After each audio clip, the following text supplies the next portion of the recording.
We were acquainted with a former apprentice of Wright's here in Seattle, and when we bought this lot, we had him come out and look at it with the idea in mind that he might design a house for us. Well, he looked at it and he said, "Oh, this is such a marvelous site. I think you better get Mr. Wright to design a house for you." And he said, "I'll write him a letter of introduction," which he did, and that's what really started the relationship off. The blocks were custom made by Elizabeth and I. We had a steel fabricator make some steel wraparound forms for us, and then we bought a Sears mixer and bought some sand and gravel, and we were living in a duplex down in South Seattle. It was right next to a large vacant lot, and the owner allowed us to store the blocks there. And it took a lot of 1,700 of these blocks, took a lot of area. Well, when the contractor finished this house, he said, "This is the last concrete building I'm going to build." He says, "I'd much rather pick up a 2x4 than a concrete block." I thought, so you were going to tell me about the making of the blocks. Yes. We had pallets that made the indentations and the pattern in the blocks. And they were varied according to which kind of block we were making. Like these corner blocks for the inside, the pallet was fitted just a certain way. Now the outside of the block was the same for the piers, but the pallet was made differently so that there was this opening for the glass. And blocks, all told. That's inside and the walls outside. So I can't think of anything else. Okay, you did all this by yourself? By Bill and I did. Oh my gosh. He set up a regular workshop back of the duplex where we were living, and there happened to be a concrete mat in the back because there had originally been a carport, and when the people that put the carport up left, they wanted to sell the carport some credit from the owner for the carport, and he refused to give them anything, so they tore it down. But there was the concrete mat. Well, Bill and I came along, and Bill said, "Well, we can make these blocks, and I'll fix this a shelter out back using the mat that had been left." And so that was where our workshop was. So I just walked out the back door to the shop to make the concrete blocks.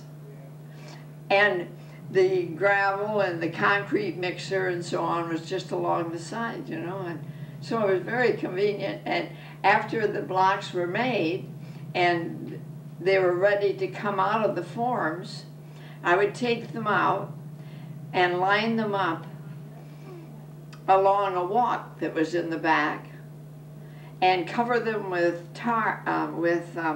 burlap and put the hose on them so that they were cured. And so that's how we made the blocks, and we made all the blocks for this whole house. Everyone handmade? Handmade. Where did well, we had an electric mixer, but you know, the mixing and so on and so forth, okay. But we did it. Where did you get the forms for? They had blueprints. Wright designed the house, and of course they also involved blueprints, and the blueprints gave the fabricators what they needed in order to make the fabricate the outside of the block, and which was very important because, and they were metal. The inside patio the design was from wooden blocks put together, but the outside was metal, and which is very important because they had to be exact. They could not vary, and of course wood could vary because it would take up moisture differently. How did you deal with that? Well, we didn't, the outside was metal, so we didn't have to deal with it. Come here and let me show you something. This gives you a good example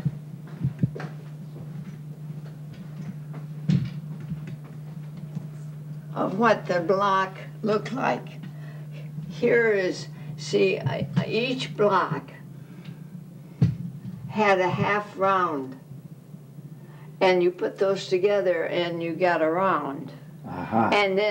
And you can see, here's an example right here. And see, this goes all the way around the block, that indentation does. Mm-hmm. And so when you put two of those together, then you have a round. And they put the metal reinforcing both horizontally and vertical. And so, and then they came back with thin grout poured down the hole, which you could see would be poured down the hole. It would run around and come up on the other side. And that's how they tied the house together, with reinforcing. So you get the concrete block all on one side, but what you also have is concrete block used as the light fixture. Uh-huh. Was this his invention too? Uh-huh. Uh-huh. And actually, see, what this is a block, is a window block. And the window blocks are here, for instance. See, these are all window blocks along there. Oh, yes. And this is the same block, actually. You know, the same form is used. I see. See? And I want you to notice that these are workable. Oh. And how are they fixed? There's a piano hinge glued to the concrete and glued to the glass. Ingenious. You can see it from the outside, but that's how they're fixed. And then there's just a little roller that they use on furniture in the kitchen. Yeah. He designed that. Yeah, and you can cut it off like this, or you could cut it off like this, or you could leave it just partially to cut it off from view from the dining room. So, but I've always been able to say, this is a one-man kitchen, and no matter where you stand, you're going to stand in my way. And that way I can always have my guests stay in the other room. Yeah, and he, by the way, designed this furniture, except for our two recliners.